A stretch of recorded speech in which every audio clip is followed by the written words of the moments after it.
He sat in the center of the love seat in the darkened bedroom, settled against the soft pillows behind him. His hands, clad in thin cotton gloves, were folded in his lap. His feet, wrapped in blue surgical booties, stretched out beneath the neatened coffee table before him. High above, dangling from the post and beam cathedral ceiling, an ornate hunter fan barely stirred the air, setting the mood for the sleeping house. The man was in his realm, the king of his castle. The standard audible vital signs of any home added to the tranquility: the furnace's occasional rumbling 2 floors below, the rhythmic heartbeat of the grandfather clock on the first floor, the deep and regular breathing from the 2 people in the big bed across the room. In a place this vast and expensive, he half wondered if he couldn't hear the very walls chiming in, carrying within them the wiring and fiber optics of internet connections, TV cable, high-tech security, fancy phone systems, dimmer switches for mood lighting, a camera hookup to all the building's entrances, a variable nervous system. The house was a palace, certainly by Vermont standards that were escalating with the steady influx of wealthy outsiders, dreaded flatlanders to the locals, especially following 9/11. But he wasn't among the complainers. The newcomers offered him that much more to explore. He rose without a sound, drifted across the carpeted floor to the bedside, and gazed down upon its occupants. A man and woman, he in his 60s, she younger, beginning their struggle with the aging process, he less successfully than she.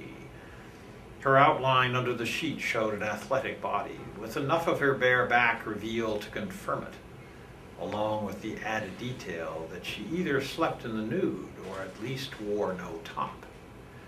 Her husband was the more traditional lump: too much alcohol and snack food.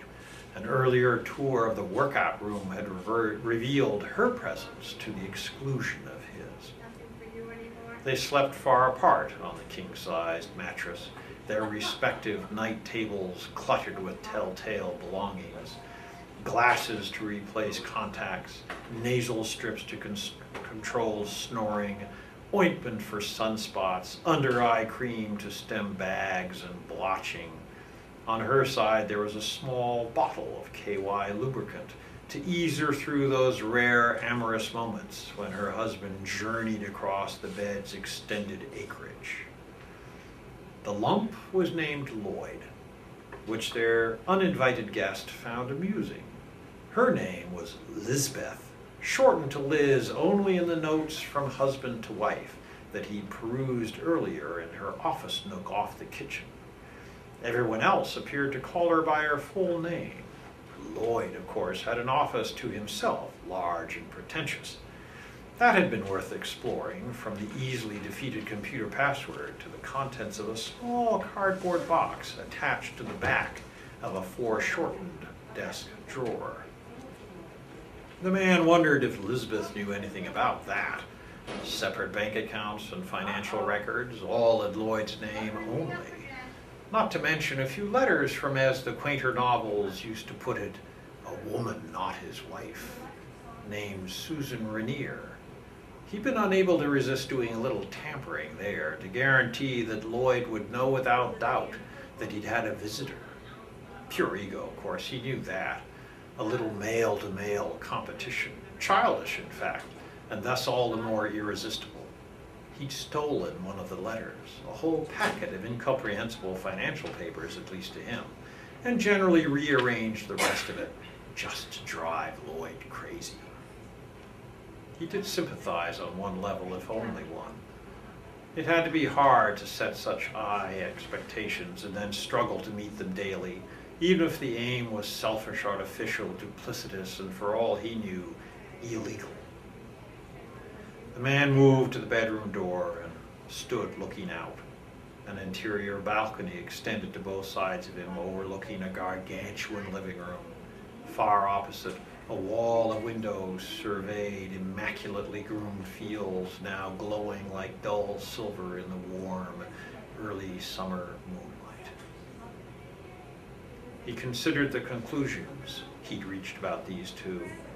Huge overhead, staggering bills, social expectations from all corners, embarrassing secrets, an impressive burden of toil, cost, supply, and demand based on nothing more important than the choice between cashmere and lamb's wool. But he wasn't condemning. After all, he spent considerable time researching how and when to break into places like this without leaving any trace of his methods. Wasn't what drove him as important to him as Lisbeth's eye cream was to her, or Lloyd's secret stash was to him.